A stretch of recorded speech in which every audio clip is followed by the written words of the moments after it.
मावळ चव्हाण पुण्यावरून येत आलेलो आहे. सगळ्यात महत्वाचं एकेरी उल्लेख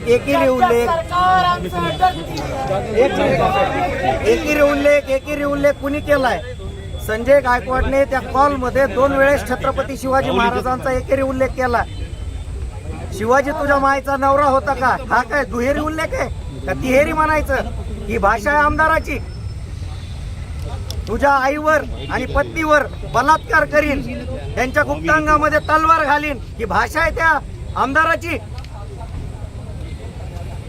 अरे एकीकडे लाडकी बहीण म्हणतो आणि दुसरीकडे बलात्काराच्या धमक्या देतो. हरामखोरा, तुझ्यात एवढा दम आहे तर त्या प्रशांत आंबीला सोड नाही. इथं पोलिसांनी नांग्या टाकल्यात का? बीजेपी RSS समोर पोलिसांनी नांग्या टाकल्यात का? हा सवाल आहे महाराष्ट्राच्या जनतेला. आणि आपण महामानवांचे अपमान किती वेळा खपवून घेणार? आमची औलाद ही पानसरेची छत्रपती शिवाजी महाराजसाठी छाताड्यावर गोळ्या झेलणाऱ्यांची औलाद आहे. मिंद्यांची काय झाडी काय डोंगर करणाऱ्यांची औलाद आमची नाही. हे पोलीस आता आम्हाला इथं हे हाकलायला आलेत. म्हणजे आया बहिणींवर बलात्काराच्या धमक्या देणारा आमदार त्याला जेलमध्ये टाका ना.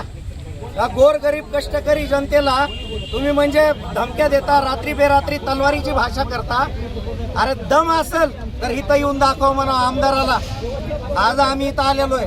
प्रशांत आंबीला जर इथं अर्ध्या तासामध्ये इथं सोडलं नाही तर आम्ही बेधडक मोर्चा घरावर नेऊ असा इशारा सरकारला आहे. आणि CM आणि डेप्टी CMने जर तात्काळ याच्यात हस्तक्षेप केला नाही आणि हे वातावरण जर मिटवामिटवी केली नाही तर हे अजून महाराष्ट्रभर वनवा पेटल. हे मी इशारा सरकारला देतो. अरे बागेश्वर का क्या करोगे? संजय गायकवाड जवाब दो. कोरटकर का क्या करोगे? संजय गायकवाड जवाब दो. बागेश्वर का क्या करोगे? संजय गायकवाड जवाब दो.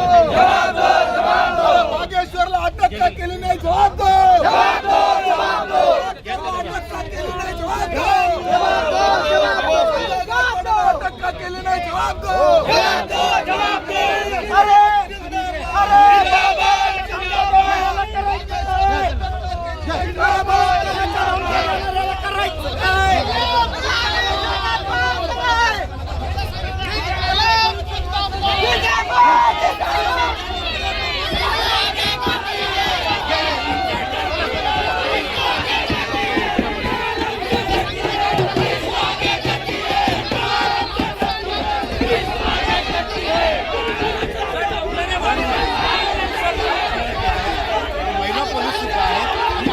खाली बसलेले आहेत.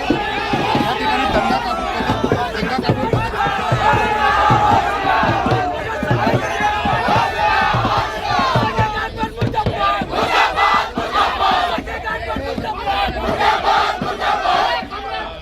आंदोलकांनी मोठ्या प्रमाणात या ठिकाणी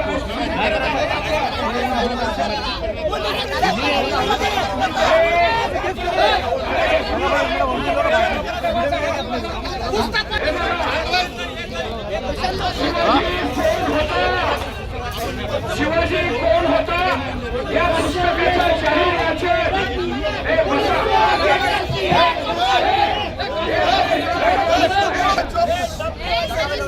शिवाजी कोण होता या पुस्तकाचं जाहीर वाचन आपण करायचं ठरवलेलं होतं. काँग्रेस सेक्रेटरी आता आपण वाचन सुरू करूया.